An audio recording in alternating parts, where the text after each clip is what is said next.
जय श्री कृष्ण। राधे राधे। श्री हरदास।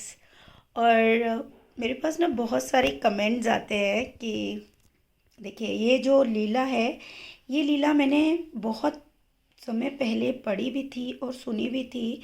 और अब आ रही है पुत्रदा एकादशी जो कि 13 जनवरी को है। और इसके बारे में भी मैं कल बाकी डिटेल्स जो है आपको डालूंगी। उससे पहले मैं आपको जो आज एक ये बहुत ही रहस्यमय लीला है और जिसके बारे में मैंने बहुत बार सुना है और ब्रिज में रहने के कारण इसके बारे में जानकारी भी काफ़ी बार रही है, तो वही सब मैं आपके साथ शेयर करना चाह रही हूँ। और हो सकता है कि बहुत से भक्तों को इस बात पर फुल ट्रस्ट हो जाए और ट्रस्ट होने से उनकी भी मनोकामनाएं पूर्ण हो जाए। तो ये जो लीला है, देखिए कोई भी लीला कब साकार होती है? जब आपका पूर्ण विश्वास होता है।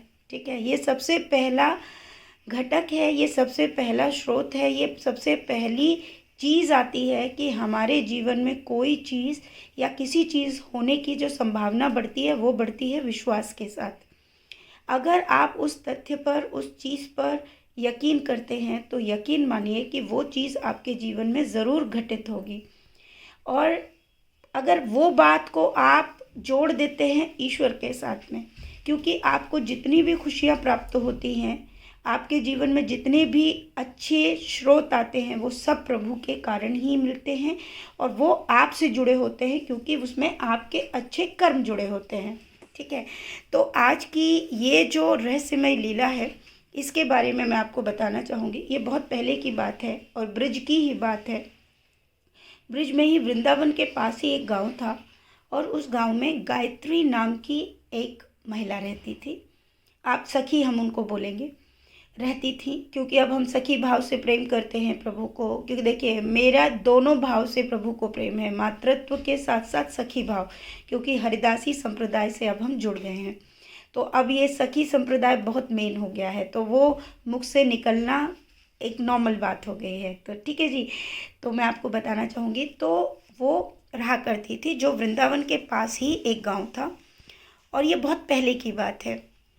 तो वहाँ पर जब वो महिला रहती थी तो उनके पास धन धान्य की कोई कमी नहीं थी, घर था, ज़मीन जायदाद थी। अगर उनके जीवन में कोई कमी थी तो वो कमी थी संतान की। अब संतान की कमी होने के कारण उन्होंने बहुत ज्योतिषियों को दिखाया, उन्होंने बहुत यज्ञ पूजन, जितना वो कर्म कांड कर सकते थे उन्होंने वो सब किए, लेकिन उनको उसका कोई भी फल प्राप्त नहीं हुआ। उधर ही उनके घर के बगल में एक महिला रहती थी जो हमेशा बांके बिहारी जी के मंदिर में जाया करती थी। तो जब ये बात वो सखी जानती थी, यानी गायत्री जी जानती थी, तो उन्होंने अब उन सखी से एक बार बात की। और जब बात की तो उन्हें कुछ लीलाओं के बारे में पता चला, प्रभु की लीलाओं के बारे में, कि बांके बिहारी जी बहुत सारे चमत्कार करते हैं, उनकी बहुत सारी साक्षात लीलाएं हैं जिन्हें लोग ज़्यादातर बताते नहीं हैं और जिनके साथ होती है तो वो ज़्यादातर संत होते हैं। तो जब उनकी बहुत सारी लीलाएं गायत्री ने सुनी तो उसके मन में एक विश्वास जो है वो बढ़ने लगा। वो जो बीज था वो बढ़ रहा था। अब वो जब भी जाती और उनसे बात करती प्रभु के बारे में, और प्रभु के बारे में बात करते करते उन्हें ये ज्ञात हुआ कि क्यों नहीं तुम अपनी अर्जी प्रभु के चरणों में लगाती हो। एक बार तुम बांके बिहारी जी के मंदिर भी चली जाओ, कि प्रभु की इतनी लोगों पर कृपा है कि वो भी तुम्हारी सूनी गोद को भर देंगे। गायत्री ने यही बात अपने पति से कही। पति को जब ये बताया तो पति को ज़्यादा विश्वास न होते हुए उन्होंने कहा कि देखो गायत्री, हमने इतना सारा काम किया है, सब करवा के हम देख चुके हैं, डॉक्टर्स को भी दिखा दिया, लेकिन कोई फ़ायदा नहीं। लेकिन क्योंकि गायत्री के मन में बहुत अधिक भाव थे तो उनके पति ने उनको वृंदावन जाने की अनुमति दे दी। अब गायत्री अपने पति के साथ वृंदावन अपनी उन्हीं जो उनकी दोस्त थी या उनकी सखी थी उनके साथ, उनकी पूरी फैमिली के साथ चली जाती हैं। जब वो जाती हैं तो सबसे पहले वो सभी केसी घाट जो है वहाँ पर यमुना में स्नान करते हैं, एक दिन उनका रुकना होता है। उसके बाद वो मंदिर के लिए प्रस्थान करते हैं।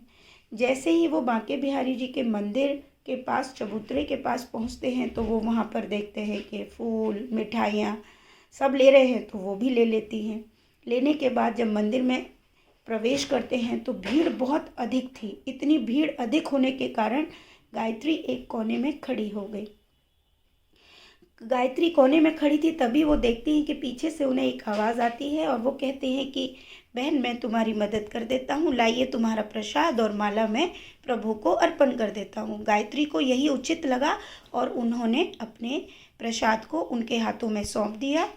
और उसके बाद वो गोस्वामी जी आए और वो महिला से कहने लगे कि मैं आपको दर्शन भी करा देता हूँ। और वो प्रभु के दर्शन भी गायत्री को करवाते हैं और गायत्री की आंखों में अश्रु थे। ये देखकर गोस्वामी जी बोले कि क्या हुआ, तुम क्यों इतना भावुक हो। तो गायत्री अपनी जो व्यथा थी वो उनसे कह देती है कि उनको संतान की बहुत अधिक इच्छा है, जो प्रबल है, और इतना कुछ हो चुका है, लेकिन उनके यहाँ सिर्फ एक यही कमी है।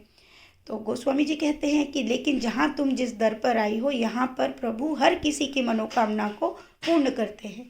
तुम ऐसा करो, मंदिर के पीछे जाओ और वहाँ पर गाय के गोबर से एक स्वास्तिक बना दो, जिसको कि ब्रज भाषा में सातिया भी बोलते हैं। एक सातिया बना दो और अपनी अर्जी लगा दो, और ये बात का पूर्ण विश्वास रखो कि प्रभु तुम्हारी गोद को ज़रूर भर देंगे। गायत्री उनकी बात मानकर ऐसा ही करती हैं और जाके, आपने देखा होगा बहुत बार वृंदावन में जब आप परिक्रमा लगाते हैं तो बांके बिहारी जी के मंदिर जो पीछे का जो दीवार है, वहाँ पर स्वास्तिक बने होते हैं गोबर से, तो वो गाय के गोबर से बने हुए होते हैं। तो वहाँ पर जाकर गायत्री भी ये कार्य कर देती हैं और अपनी अर्जी लगाती हैं प्रभु को, और उनको एक विश्वास हो जाता है और उस विश्वास को लेकर वो अपने घर जाती हैं। उसी रात्रि को गायत्री को एक स्वप्न आता है कि एक छोटी सी बालिका उनके आंगन में खेल रही है। जब सुबह प्रातः वो ये स्वप्न अपने पति को बताती हैं, लेकिन ये बात सुनकर उनके पतिदेव भी बहुत अचंभित हो जाते हैं कि उनको भी बिल्कुल वैसा ही एक स्वप्न आया। 1 साल के उपरांत उनको एक छोटी सी कन्या का उनके घर में जन्म हुआ। जब ये चीज़ पूर्ण हुई तो गायत्री अपने पति और अपनी बच्ची के साथ पुनः बांके बिहारी जी के वहाँ पहुंचकर उन्होंने अपनी पूरी जो विश्वास था उसके साथ प्रभु का पूजन किया, उनको धन्यवाद दिया। वहीं पर उन्हें वो गोस्वामी जी भी मिल गए। उन्होंने उनसे पूछा और इस प्रकार वो धन्यवाद देते हैं, और तब गोस्वामी जी उनसे कहते हैं कि प्रभु पर जब आप पूर्ण रूप से विश्वास कर लेते हैं तो प्रभु आपकी हर इच्छाओं को पूर्ण करते हैं। तो अब जितनी भी माताएं बहनें हैं और जो इस तरह के कमेंट करती हैं या जिनकी बहुत सी ये मनोकामनाएं हैं, तो उनके लिए अब आपके लिए बहुत ही प्यारा सा ये मौका है। सबसे पहले तो आप पुत्रदा एकादशी का व्रत ज़रूर रखें, जो कि 13 जनवरी को है। ये एकादशी बहुत ही महत्वपूर्ण है, खासकर उन माता पिताओं के लिए जिन्हें पुत्र की बहुत ही कामना है या वो चाहते हैं उनके जीवन में कोई संतान रहे, तो उन्हें इस एकादशी का व्रत ज़रूर रखना चाहिए। साथ ही साथ इसकी जो कथा है वो मैं आपको नेक्स्ट वीडियो में डाल दूँगी, आप उसका श्रवण ज़रूर करें, ताकि हमारे जितने भी भक्त हैं या प्रभु पर जो आस्था रखते हैं उनका विश्वास पूर्ण रूप से बढ़ता चला जाए। ये हर एक एकादशी हमें पाप मुक्त करती है, इसलिए एकादशी का व्रत ज़रूर रखना चाहिए। आप कोशिश कर सकते हैं, इनको रखना इतना कठिन नहीं है जितना कि समझा जाता है। मैं कल एक वीडियो बनाऊंगी तो आप उसको देखिएगा। और अगर आप बांके बिहारी जी के मंदिर में जाते हैं, खासकर वो माता बहनें जिन्हें संतान या इस तरह की कामना है, तो वो गाय के गोबर से पीछे की जो दीवार रहती है, जब परिक्रमा करते हैं तो वहाँ पर आप एक छोटा सा स्वास्तिक ज़रूर बना के आ सकते हैं। और ये आप वहाँ पर जाकर भी एक बार पूछ सकते हैं, क्योंकि ब्रज में ये बहुत ही पौराणिक प्रथा है, प्रचलन में रही है। आप उनसे पूछकर भी इस कार्य को कर सकते हैं। तो जितनी मेरे पास जानकारी थी मैंने ये सब आपको दी है, और आप इसके बारे में और जानकर जो है आगे जब आप मंदिर जाएंगे आपको पता चल जाएगा। तो वहाँ जाकर आप ये कार्य ज़रूर करें और प्रभु आपकी मनोकामनाएं पूर्ण करें। मैं ऐसे ही प्रार्थना प्रभु से करूँगी। तो खूब सारा प्रेम। राधे राधे।